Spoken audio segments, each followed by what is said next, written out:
Nobody expected a single postgame comment to turn into one of the biggest talking points in the WNBA that week. But that's exactly what happened when Angel Reese stepped in front of a microphone and confidently declared that the Atlanta Dream were the best team in the league. At the time, it didn't sound completely outrageous. Atlanta had opened the season looking dangerous. The roster was loaded with talent. The energy around the franchise was growing. Fans were buying in. Analysts were beginning to pay attention. And for a team trying to establish itself as a legitimate contender, confidence wasn't just welcome, it was necessary. But what happened next completely changed the conversation. The moment Angel Reese made that statement, she unknowingly did something that happens all the time in professional sports. She gave every other team a quote to remember. Athletes hear everything. They hear interviews. They see social media posts. They notice rankings. And they definitely notice when another player starts talking about being the best.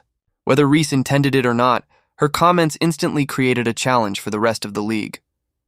And just a few days later, one team got the opportunity to answer: the Minnesota Lynx. What made the timing so fascinating was that Minnesota wasn't interested in responding through interviews or social media debates. They didn't need a long explanation. They didn't need to defend their reputation. They had a game. And in professional sports, games are where arguments get settled. From the opening minutes, Minnesota looked locked in. Their offense was sharp. Their ball movement was crisp. Their decision-making looked organized. Atlanta, meanwhile, never seemed fully comfortable. Every time it felt like the Dream might build momentum, Minnesota had an answer. Every run was met with another response. Every opportunity was quickly erased. By halftime, the game was already beginning to tilt heavily in one direction.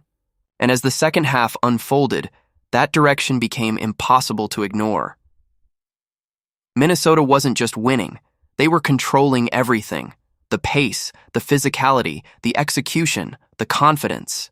By the time the final buzzer sounded, the scoreboard told the story everyone would spend the next several days talking about: Minnesota, 96, Atlanta, 81, a 15-point defeat. And suddenly the discussion wasn't about whether Atlanta was the best team in the league. It was about whether they had spoken too soon. But the final score wasn't the only thing people were discussing. Because while Minnesota won as a team, several individual performances stood out, none bigger than Natasha Howard. Veteran players have a unique ability to sense moments. They understand when a game carries extra attention. They recognize when people are watching closely. And Howard looked like a player fully aware of the stage.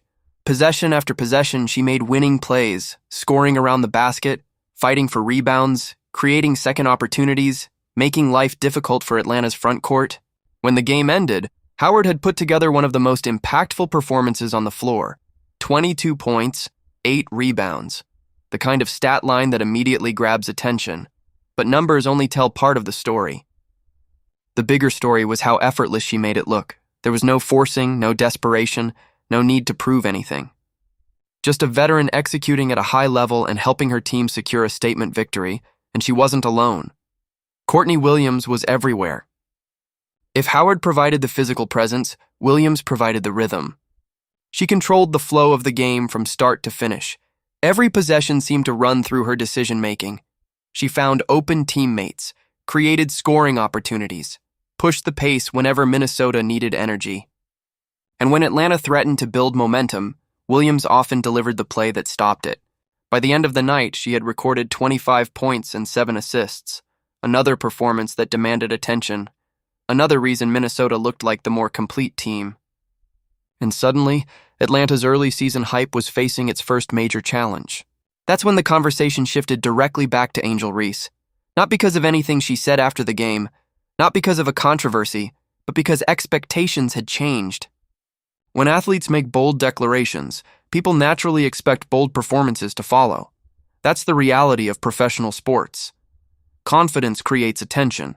Attention creates expectations, and expectations create pressure. Whether fair or unfair, that's how the cycle works.